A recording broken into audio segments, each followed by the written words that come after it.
Hi guys, here's Madam OK, and we will be working on a new project today. This time we will develop beautiful flowers. So our start today will be a sketch.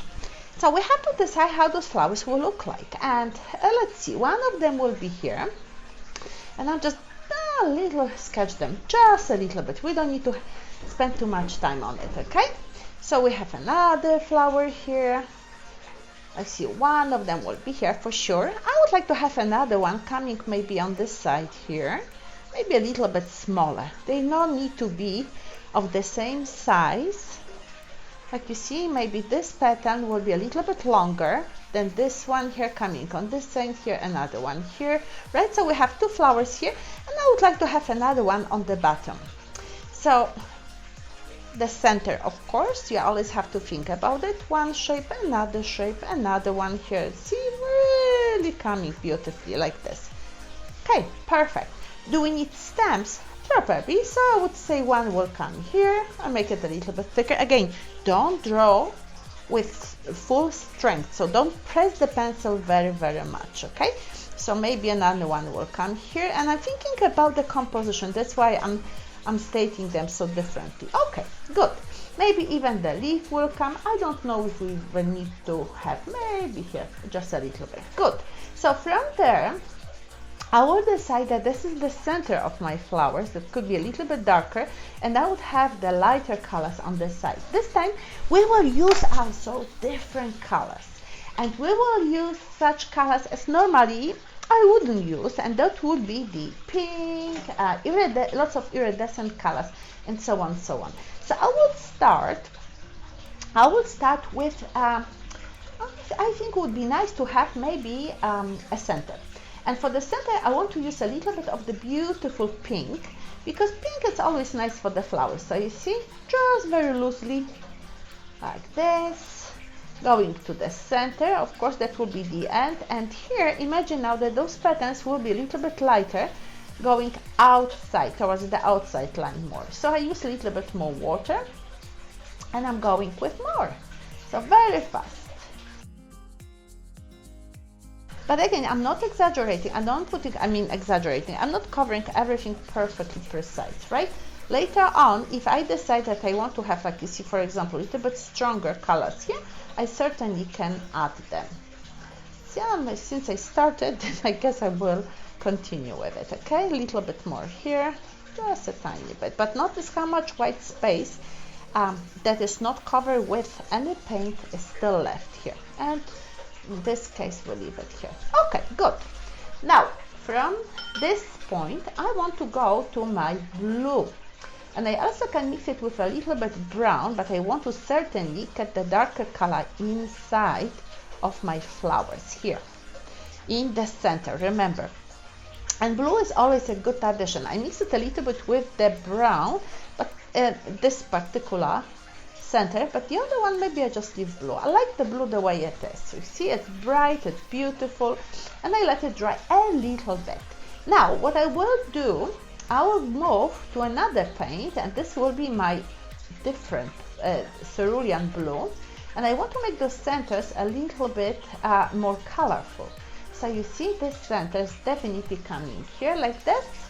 Then from there, I think I want to go for the green stems, and I don't know why, but I think I need to push them here.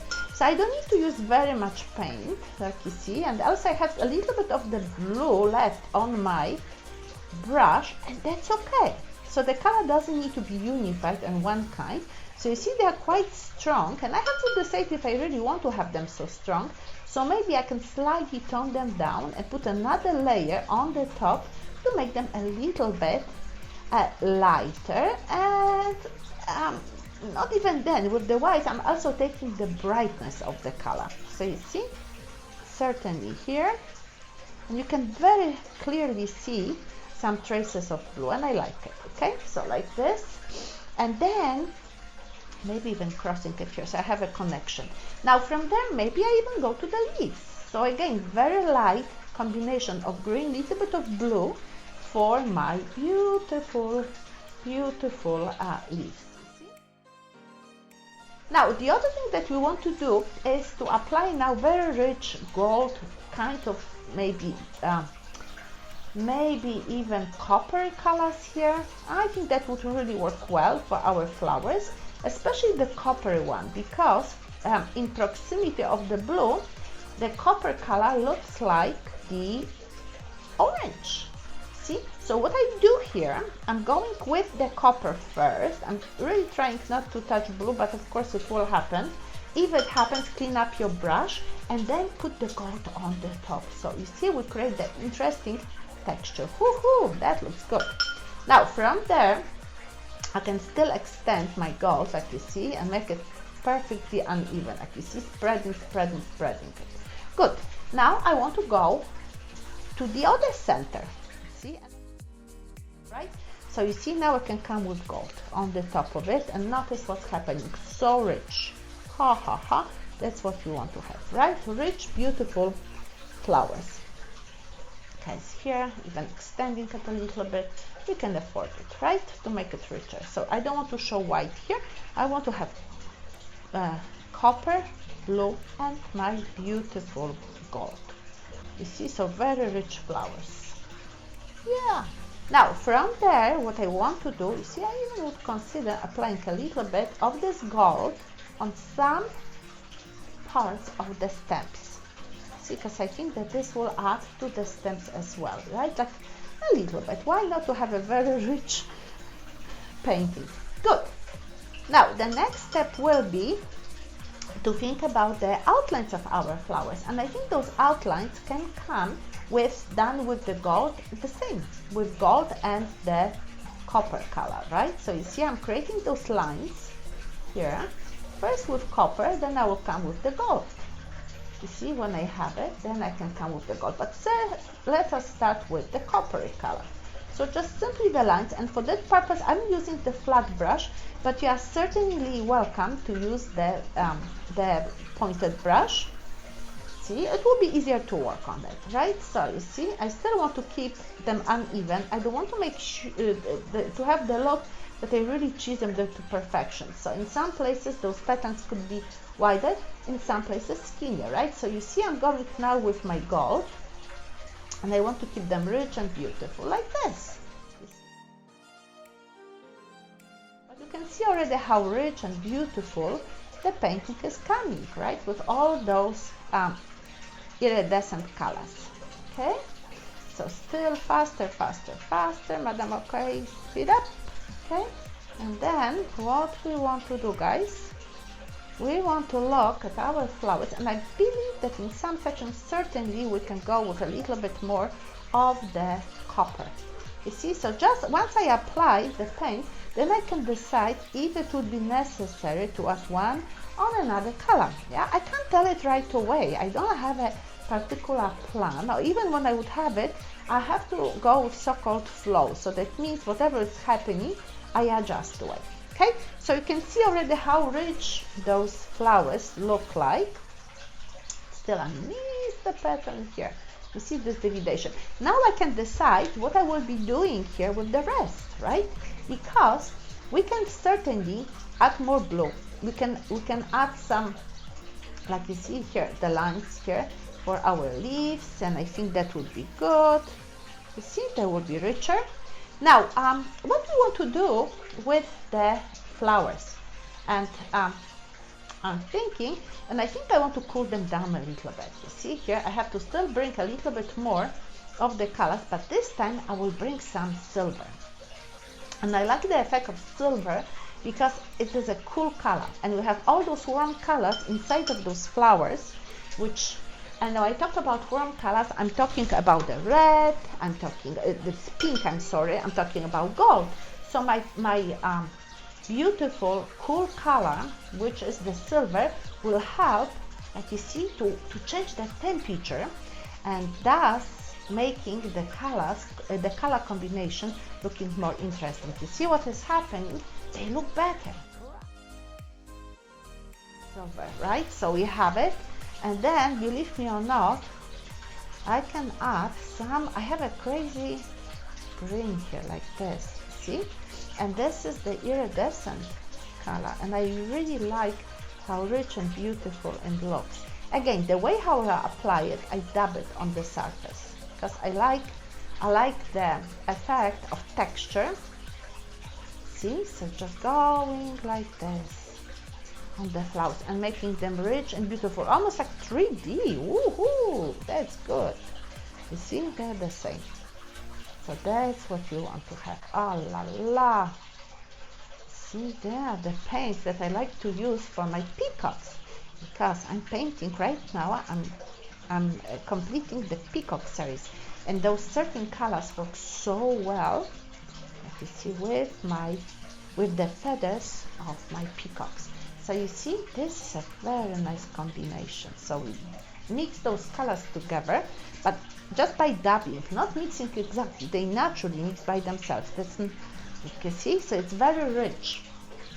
Now I still can come here, if you see, and make them a little bit more pronounced. And guys, we can think about, okay, do we call it quit or not? See, we have to decide. I will come with a little bit stronger green here, just a little bit, you see, to more pronounced, or maybe not, I don't know, maybe that was too much. What do you think? Or should we go with this color here? Maybe even better, huh? You see, I'm still discovering for myself what to do, because I don't know, whatever will be the best. See, a little bit of it here. So I think this is quite a nice painting now. And from there is just the last thing that I want to do, and I certainly have to use for it a clean brush, would be to use white.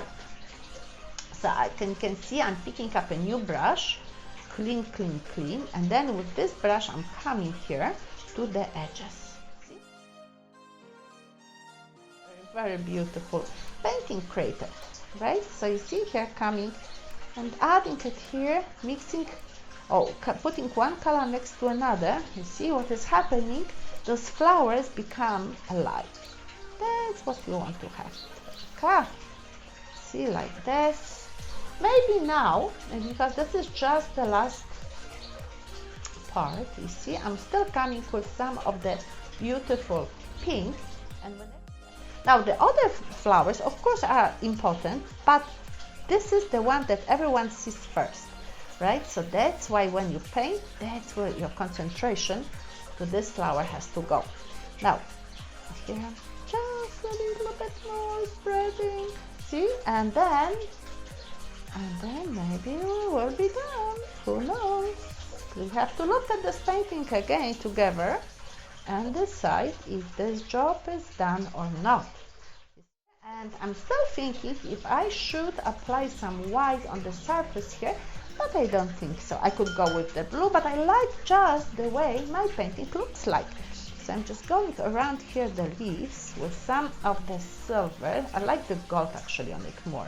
So you see, bringing some of the gold, and again bringing a little bit more of my green that was very diluted, very much diluted with water, and some blue, cerulean blue in it, right? So I'm still applying it here, you see, just to make sure that my painting looks the way I want to see it. So now, as you can see, my patterns are very, very strong. So I will slightly tone them down, and I can do it by using a little bit of the silver. You see here? So I certainly have myself, and let's look at our painting, and I have to tell you that I like what I see. So here our painting is done. So have a good time and paint your own painting. See you next time. Bye. Hi guys. I was looking at the painting when it dried, and I decided to try to apply some other colors in the background. It's just for my own interest. Remember, as an artist, you always have to experiment and always find out what would be the best for your painting. So in this case here, I have, like you can see here, my palette, and I'm just looking here, what can I do to it? And I decided that maybe just going with some splashes of paint, like you see here, I will first use some water, and I will spread it on my, you can use when you use canvas, for sure on canvas, and I'm using paper, so I will use here some water splashed on the surface of my paper. Now, so what I will be doing now, I will be bringing some colors onto it, and I can certainly bring a little bit of the purple. I really like the purple. So you see, let it flow. I use lots of water. So even when the water is already on the ground, on the paper, I still use quite a bit of water here, and I try to move it, try to move the paint so that you see will occupy the space, and again it's spread it unevenly. So that means that in some places you have more like a darker tone, in some lighter tone, and that's what I want to have. I want to have the effect of unevenness, the effect that something is happening in the background, but it's not super important. Okay, so you see, and this color also works very well next to the gold and the copper that you have here. So you see, I'm going even darker here, and I'm trying to find out, and maybe that would be also good. See, just changing some of those colors. Maybe even blue would be working here well. Okay, there will be another. Let's see. Let us try to find out, because there's nothing to lose. Remember, as an artist, you want to try. So I think blue, oh my, blue would be a really nice addition. So you see, I'm bringing it in this pink, and not pink, in my purple here, and just smudging it here and there. And I think it does work beautifully here. And notice what is happening. The painting, we enrich our painting, so the flowers stand out even more, right? Because we have all those colors, this very gently change of colors in the background. Yeah, so you see, I even here would move it still a little bit more. See, again, covering the surface, but I like what is going on even here, just a tiny bit more. Okay, good guys, so this is done. I'm quite happy with the results, and now I would call it quit. So try the same, be brave, and have lots of fun. See you next time. Bye.